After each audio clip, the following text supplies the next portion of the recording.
Hello and welcome to Lecture 3 of Electric Current in Phys 1204. We've already seen some of the simplest circuits containing only batteries and capacitors, in a previous unit.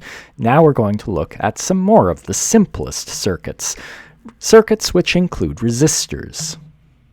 We need a few new symbols for our circuit diagrams because now we have resistors, and you've probably already seen them on assignments, but I haven't talked about them in the video lecture. We're going to use switches. There are devices, which we call resistors, which are very common in circuits and which are just there to resist the flow of current. However, anything with current flowing through it has a resistance, and so often when we use the resistor symbol, we're not actually talking about a device that's intended to be a resistor. We may be talking about the resistance of some other device. For example, we could be talking about a non-ideal battery, in other words, a battery with a non-negligible internal resistance, in which case we would draw on the circuit diagram a battery and its resistance in series with each other. We've already looked at the fact that current only flows in a complete circuit, and to understand switches you need to keep that in mind. A switch introduces a break into the circuit which can be closed. And so when the switch is open, we say no current flows, but when it's closed, a switch acts just like a wire. Any circuit branch containing an open switch can just be ignored because no current will move through it. So for example, in this circuit, when the switch is open, it's completely equivalent to this simpler circuit where the branch containing R3 is just gone. But as soon as we close the switch, now it's equivalent to this circuit. Here's another type of switch. This switch has two settings. In this setting, it's equivalent to the circuit which contains the branch with R2 in it, but when the switch is put to the other position, the branch with R2 no longer matters, and the circuit only contains the branch with R3. We have several new units to talk about. A current is an amount of charge per unit time, and so that must be in coulombs per second, which we define as the ampere. We'll talk more about it in the next unit. Ohm's law gives us our units for resistance. It is clearly a potential difference divided by a current, and so it must be in volts per, and a current is in amperes, and that is defined as an ohm, which we use the capital Greek omega for. Well, just as we did for capacitors in an earlier unit, let's look at how to reduce circuits containing resistors. So let's start with two resistors in series and reduce to an equivalent circuit. And remember what that means. It means that in this equivalent circuit, whatever the current is through the battery is the same as the current through the battery in our original circuit, and so the battery is doing work at the same rate, and we're finding what resistor would be needed to replace these two resistors such that that's true. So there are some good habits to get into, and in this circuit they really won't matter much, but it's good to get in the habit anyway. It is always good to indicate which way you think the current runs through each resistor. Now, in this case, it's pretty clear. There's only one battery, and so the current must be running from its negative terminal out of its positive terminal, and that sets the direction that the current must go in the circuit. In more complicated circuits, it's often less clear which way the currents will go, but it's important to indicate anyway which way you think they might be going, even if you're not sure, because it's setting a sign convention.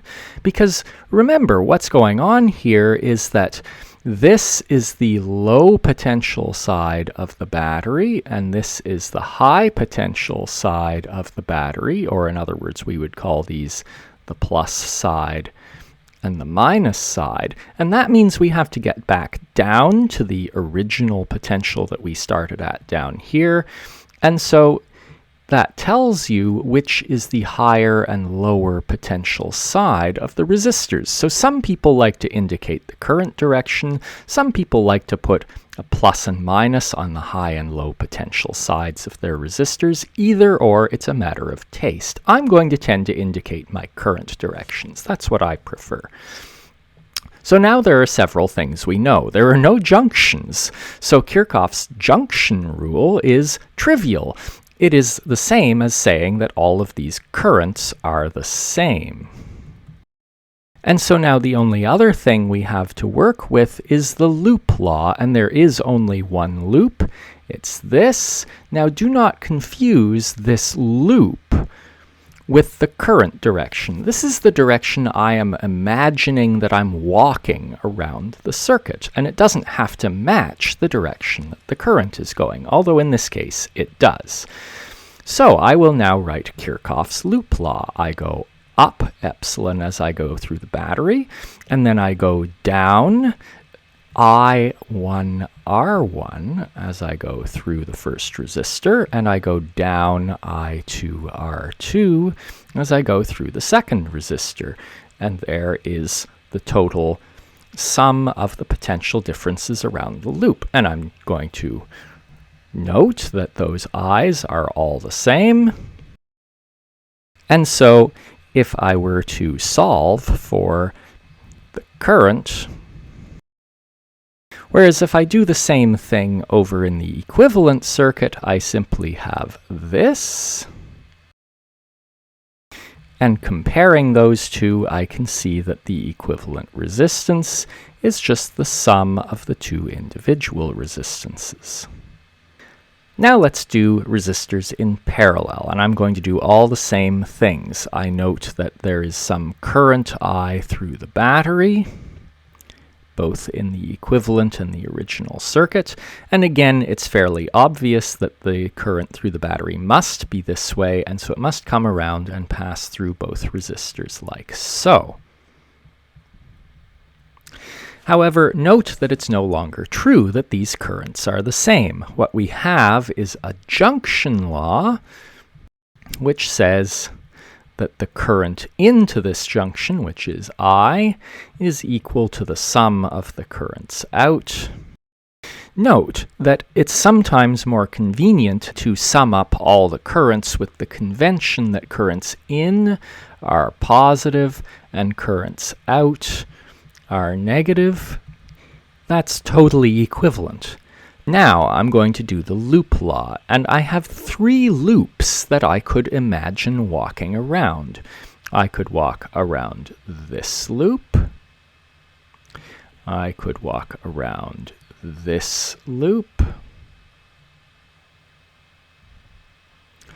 Or I could walk around this loop. It's going to turn out that I do not need all three of those loops to be able to solve this circuit, but I'm going to write down all three anyway because there are several points to make. So I'm going to start with the orange loop.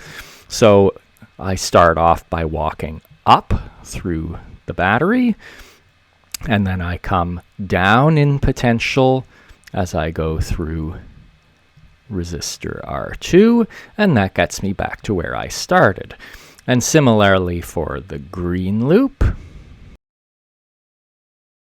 And finally, I'm going to do the blue one, and this is actually the one I think is the most interesting at the moment, because note that I'm going through resistor 1 opposite the current. Now, think of the ski hill analogy. If you're walking along a hill and you're not sure for some reason whether you're walking uphill or downhill, look at the skiers. If you're going opposite the direction that the skiers are going, you're almost certainly walking uphill. And so going around this loop, we go up, I1, R1, but now we're going with the skiers through R2, so I2 minus I2, R2. And there are all my loop laws for this circuit. So, as always, we're going to compare our solution to this with our solution to the equivalent resistance, which looks the way it always does. And note that we have three unknowns. There are three currents, but we have four equations. But if you play around with them, that you'll see that the third of these loop law equations is just the sum of the other two, and so it isn't an independent equation. So I'm now going to solve these, and you should too, and compare answers.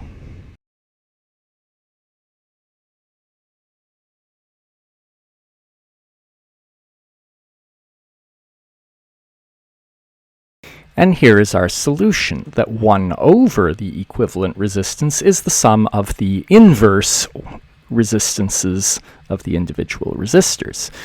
And the point of this is that you can use this to do circuit analysis, but also the process of it shows several things about parallel resistors. In particular, note how the potential differences across them were the same, and the currents will not be the same.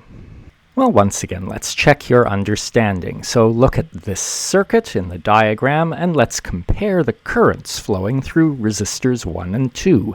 Which one, if either, is the greater current?